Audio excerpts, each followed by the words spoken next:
Hello everyone, আসসালামু আলাইকুম রহমতুল্লাহ। গত ক্লাসে আপনাদেরকে পারা অর্থে ক্যান অথবা বি অ্যাবল টুর ব্যবহার দেখাইছি। পারা অর্থে বর্তমান এবং ভবিষ্যতে প্রেজেন্ট পারফেক্ট টেন্সের ক্ষেত্রে। আপনারা ভিডিওটা দেখে আসেন। আজকে আপনাদের দেখাবো মে কয় প্রকার ব্যবহার হয়। প্রথমত মে বর্তমান সেন্সে মানে প্রেজেন্ট টেন্স সেন্সে পারা অর্থে মে ব্যবহৃত হয়। যেমন you may leave the room, তুমি রুম থেকে যেতে পারো। ইউ মে কাম, তুমি আসতে পারো। You may write a letter, তুমি একটি চিঠি লিখতে পারো। এটা হচ্ছে 1 নাম্বার।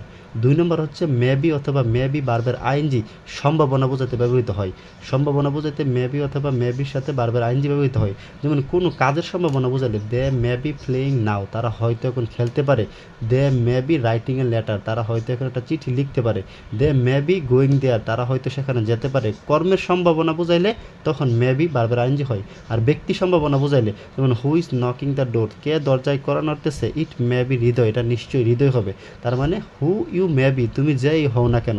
তার মানে ব্যক্তির কোনো ব্যক্তি নাউন দিয়ে সম্ভাবনা বোঝাইলে মেবির পরে নাউন, আর কর্মের সম্ভাবনা বোঝাইলে মেবির পরে বারবার আইনজি হবে। আরেক প্রকার মে ইউজ হয় অনুমতি, অনুরোধ, প্রার্থনা, প্রস্তাব, কোনো কিছু জানতে চাওয়ার ক্ষেত্রে মে ব্যবহৃত হয়। যেমন may I come in sir, আমি আসতে পারি, আপনি অনুমতি নিছেন। অনুমতি অনুরোধ প্রশ্ন করার ক্ষেত্রে মূলত প্রশ্ন ইন্টারগেটিভে অনুমতি অনুরোধ প্রার্থনা, অনুমতি অনুরোধ প্রস্তাবের ক্ষেত্রে মে ব্যবহৃত হয়। May I come in sir, আমি আসতে পারি। May I go with you, আমি তোমার সাথে যেতে পারি। May I write a letter, আমি একটি চিঠি লিখতে পারি। মে আই ইট সামথিং, আমি কিছু খেতে পারি। May I use your phone, আমি তোমার ফোনটা ব্যবহার করতে পারি। এবং লাস্ট হচ্ছে মে ব্যবহৃত হয় প্রার্থনা, প্রার্থনার ক্ষেত্রে মে ব্যবহৃত হয়। যেমন ইউ মে লিভ লং, তুমি দীর্ঘজীবী হোক, অপটেটিভ সেন্টেন্স যেটাকে বলে। এই অপটেটিভ সেন্টেন্সে প্রার্থনা প্রস্তাবের ক্ষেত্রে মে ব্যবহৃত হয়। ইউ মে লিভ লং, তুমি দীর্ঘজীবী হও। মে গড হেল্প ইউ, আল্লাহ তোমাকে সাহায্য করুক। এই যে মে গড হেল্প ইউ, আল্লাহ তোমাকে সাহায্য করুক। এই যে প্রার্থনা করলেন, এই প্রার্থনার ক্ষেত্রেও মে ব্যবহৃত হয়। তার মানে পারা অর্থে প্রথম মে ব্যবহৃত হয়। অনুমতি অনুরোধ বদ্ধতার ক্ষেত্রে মে দিয়া জানতে চাওয়া হয়, may I come in sir.